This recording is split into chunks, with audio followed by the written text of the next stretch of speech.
அஸ்ஸலாமு அலைக்கும். இன்றைக்கி நம்ம சேமியா பிரியாணி பண்ண போகிறோம். ரொம்ப ஈஸியாக டேஸ்ட்டாக இந்த மாதிரி உதிரியாக சேமியா பிரியாணி எப்படி பண்ணலான்னு வாங்க வீடியோவில் பார்க்கலாம். அதுக்கு முன்னாடி எங்கள் சேனலை சப்ஸ்கிரைப் பண்ணுங்கள், பக்கத்தில் இருக்கிற பெல் பட்டனை ப்ரெஸ் பண்ணுங்கள். அப்போ தான் நாங்கள் போடுற வீடியோ உடனுக்குடனே உங்களுக்கு வந்து சேரும். சேமியா பிரியாணி பண்ணுறதுக்கு கடாயில் 1 டேபிள் ஸ்பூன் போல் எண்ணெய் விட்டுக்கலாம். இப்போது நம்ம எடுத்து வச்சுருக்கிற சேமியாவை இதில் போட்டுடலாம். நான் ஒரு 200 கிராம் சேமியா எடுத்திருக்கேன். இதை லேசாக வறுத்துக்கலாம். அடுப்பை சிம்மில் வச்சு பண்ணுங்க.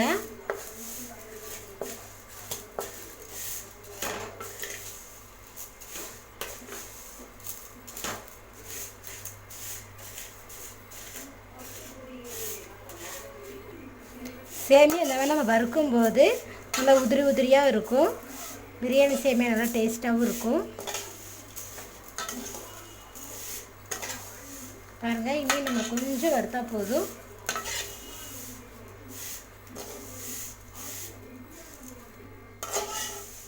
பாருங்கள், இந்த அளவுக்கு வறுத்தா போதுமானது சேமியாவை.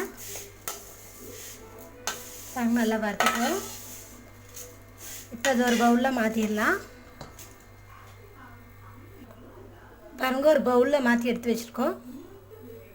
இப்போ அதே கடாயில் ஒரு 2 டேபிள் ஸ்பூன் போல் எண்ணெய் விட்டுக்கலாம்.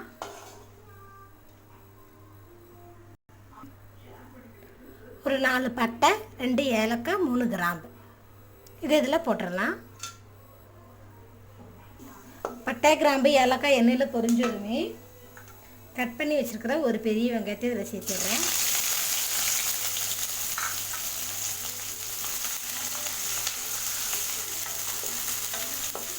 இது நல்லா எண்ணெயில் வறுத்துக்கலாம். பாருங்கள், வெங்காயம் நல்லா வதங்கிருச்சு. இப்போ இதோட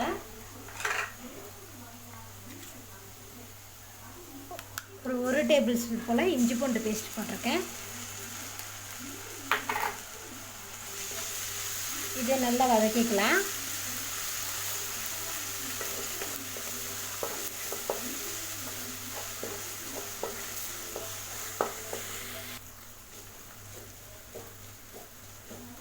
இஞ்சி பூண்டு பேஸ்ட் நல்லா வதக்கிட்டோம். இப்போ இதோட நான் அரைச்சி வச்சுருக்கிறேன் பட்டை, கிராம்பு, ஏலக்காய் பொடி ஒரு 1/4 டேபிள் ஸ்பூன் போல் போடுறேன். இந்த பட்டை, கிராம்பு, ஏலக்காய் பொடி வந்து நீங்கள் எந்த இதுக்கு கூட யூஸ் பண்ணிக்கலாம். நான்வெஜ் குழம்புக்காகட்டும், பிரியாணிக்காகட்டும், எதுக்கு வேணாலும் யூஸ் பண்ணிக்கலாம். இந்த பட்டை, கிராம்பு, ஏலக்காய் பொடி எப்படி அரைக்கணும், எந்த அளவு போடணும்னு சொல்லிட்டு நம்மளுக்கு இன்னொரு வீடியோவில் சொல்கிறேன். பாருங்கள், இதே நல்லா வதக்கிட்டோம் எண்ணெயில். இப்போ இதோட ஒரு 2 பச்சை மிளகாய் கட் பண்ணது, கொஞ்சம் கொத்தமல்லி, கொஞ்சம் புதினா இது இதோட போட்டு நல்லா வதக்கிக்கலாம்.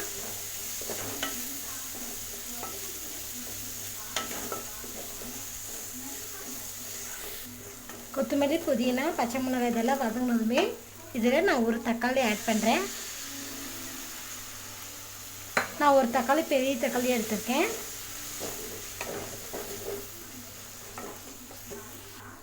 கொஞ்சம் உப்பு போட்டு வதக்கிக்கலாம்.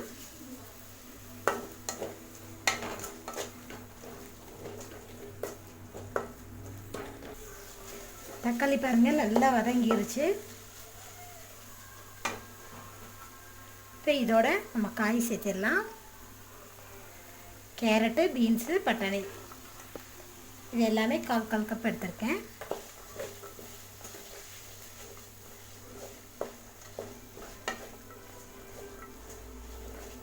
இதோட நல்லா மிக்ஸ் பண்ணி விட்டாச்சு.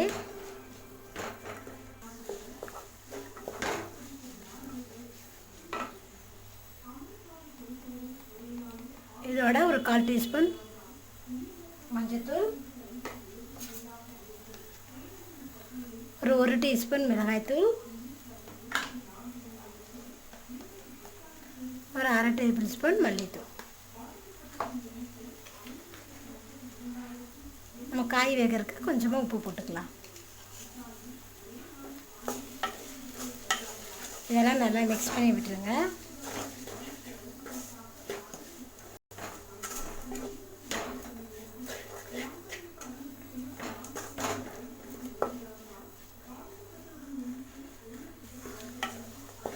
ஒரு 2 நிமிஷம் நல்லா எண்ணெயிலே வதக்கிக்கலாம் காயெல்லாம்.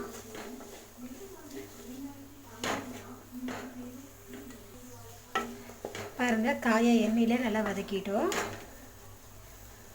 இப்போ இதுக்கு சேமியாவுக்கு தேவையான அளவு தண்ணி ஊற்றிக்கலாம். 2 கப் தண்ணி ஊற்றலாம்.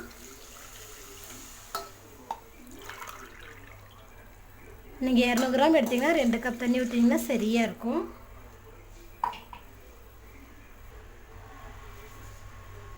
இப்போ சேமியாவுக்கு தேவையான அளவு உப்பு போட்டுக்கலாம். நல்லா மிக்ஸ் பண்ணி விட்டுருங்க. விட்டு இதை ஹை ஸ்பீடில் வச்சு மூடி போட்டு விட்டுருங்க. நல்லா 2 கொதி வந்ததும்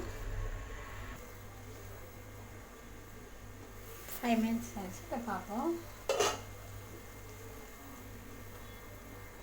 பாருங்கள், நல்லா கொதிச்சிருச்சு.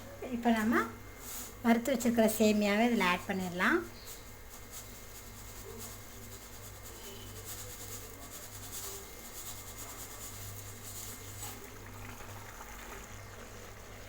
சேமியா போட்டது இந்த மாதிரி நல்லா கிளறி விட்டுருங்க.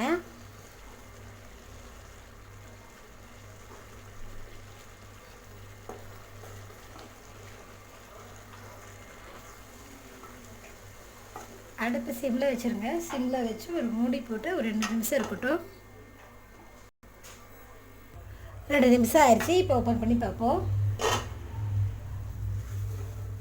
பாருங்கள், சேமியெல்லாம் நல்லா வெந்துருச்சு. உதிரி உதிரியாக தான் இருக்குது. இப்போ இதில் நம்ம லாஸ்ட்டாக 1 டேபிள் ஸ்பூன் போல் நெய் ஆட் பண்ணிக்கலாம்.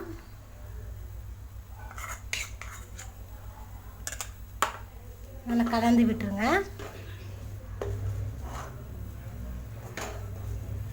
அவ்வளோதாங்க, ஸ்டவ் ஆஃப் பண்ணிடலாம். நம்மளோட சுவையான வெஜ் பிரியாணி ரெடி ஆயிடுச்சு. பாருங்கள், நல்லா உதிரி உதிரியாக இருக்குது.